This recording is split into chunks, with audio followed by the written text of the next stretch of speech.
Hello class 10th English module for remedial class 2024-25 का करवा रही हूँ मैं, जो आपके बोर्ड एग्जामिनेशन में आएगा। इसका 60%, 7% इसी से आएगा। आज ग्रामर पोर्शन करवा रही हूँ, पेज नंबर 12 का। तो स्टार्ट करते हैं। और अगर आपको इंग्लिश में अच्छे मार्क्स लाने हैं तो मेरे चैनल को सब्सक्राइब कर दो। मेरा हर दिन 10 मिनट का वीडियो 10th क्लास के बोर्ड एग्ज़ाम में आपको अच्छे नंबर लाने में मदद करेगा अगर आप इंग्लिश में कमज़ोर है तो। स्टार्ट करते हैं grammar portion. Ram is sitting, Ram बैठ रहा है, डैश राधा एंड सपना, सपना और राधा के बीच में। तो देखो, बिटवीन कब लगता है? जब कोई बैठा हो, कभी पेन रखा हो, उन दोनों बुक के बीच में पेन रखा है, तो बिटवीन जब लगता है। और अमंग कब लगता है? कि उनके बीच में लड़ाई हो गई है या उनके बीच में कोई बातचीत, ऐसी बातचीत हुई है। तो कोई चीज़ रखी हो, बैठी हो, कोई चीज़ तो रखी हो, बैठी हो, ऐसी चीज़ों में बिटवीन लगता है। और बातचीत, लड़ाई झगड़ा, इन चीज़ों में अमंग लगता है। तो इसमें क्या लगेगा? बिटवीन लगेगा, क्योंकि राम बैठा है। किसके बीच में बैठा है? राधा और सपना के बीच में बैठा है।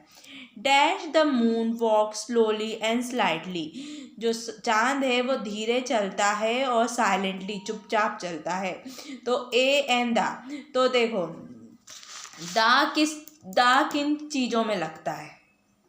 जो दुनिया में एक है ना, उसमें। जैसे सूरज एक है, अर्थ धरती एक है, गंगा नदी एक है, नदियों में भी दा लगता है। ठीक है।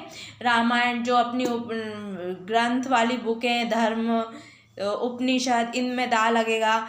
महाभारत, इनमें दा लगेगा। भागवत गीता, इसमें दा लगेगा। बाइबल, कुरान, या इन चीज़ों में दा लगेगा। जो दुनिया में एक है ना, वो उसमें दा लगेगा। तो क्या चांद एक है अपनी दुनिया में? है ना, चांद एक ही है, तो चांद में तो क्या लग जाएगा? दा। जो चीज़ एक होती है ना, उसमें हमेशा दा लगता है। सन में दा लगेगा। अर्थ में जो चीज़ एक है दुनिया में, उसमें भी तो दा लगता है, तो इसमें दा लगेगा। ठीक है।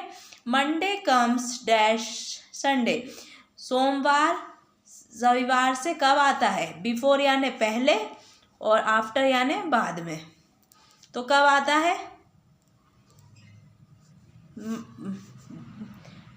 Monday comes after Sunday, Sunday के बाद आता है। ठीक है। वी डैश ओबे टीचर, हमें हमारे टीचर की इज्जत करनी चाहिए। तो ये शुड मतलब नॉर्मल चाहिए कि हाँ ये काम, लेकिन मस्ट मतलब ज़रूरी होना चाहिए।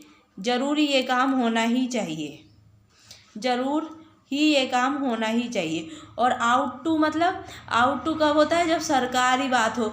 जैसे सरकार क्या बोलती है? बेटी बचाओ, बेटी पढ़ाओ, और चीज़ों में, जैसे सरकार की कि हम दो हमारे दो, ये सब सरकारी बातें होती हैं, तो उन चीज़ों में आउट टू लगता है। ठीक है।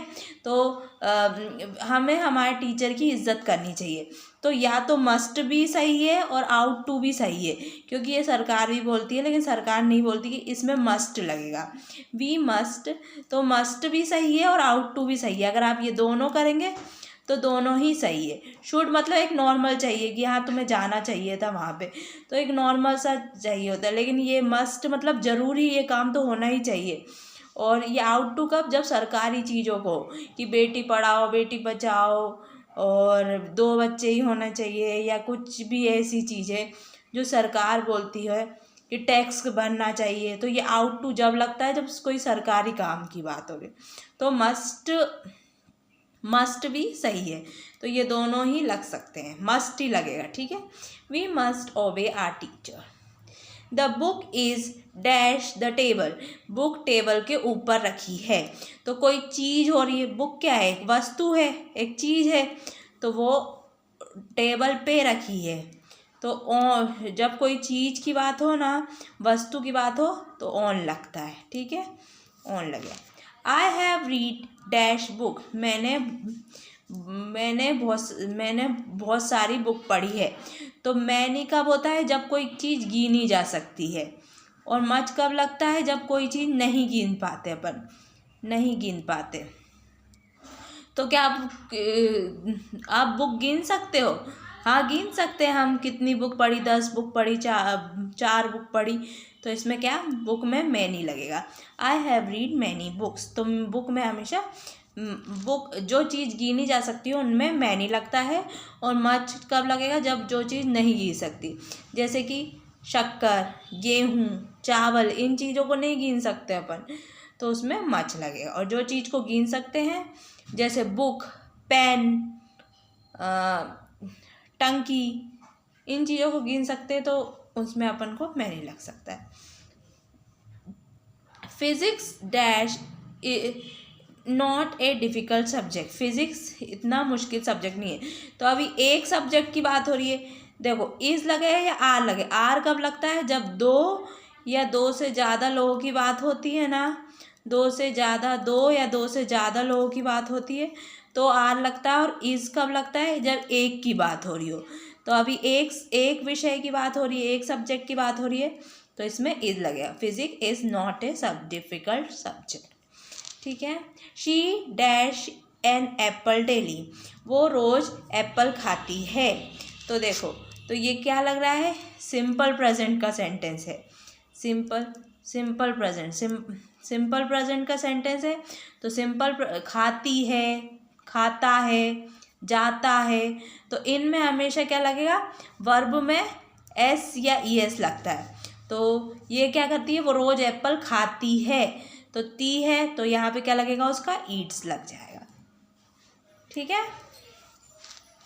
The chair was dash by the student, बच्चों से कुर्सी टूट गई थी।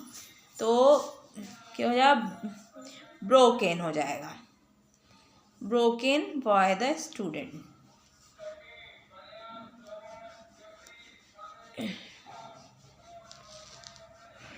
She dash her homework daily, वो रोज़ अपना होमवर्क करती है। फिर आया करती है, वो अपना होमवर्क करती है, तो वर्ब के साथ क्या लग जाता है, एस या ई एस लग जाता है। तो ये ई एस लगा है, डी वर्ब के साथ ई एस लगा है, डी ओ ई एस लग गया, तो ये लगाएंगे।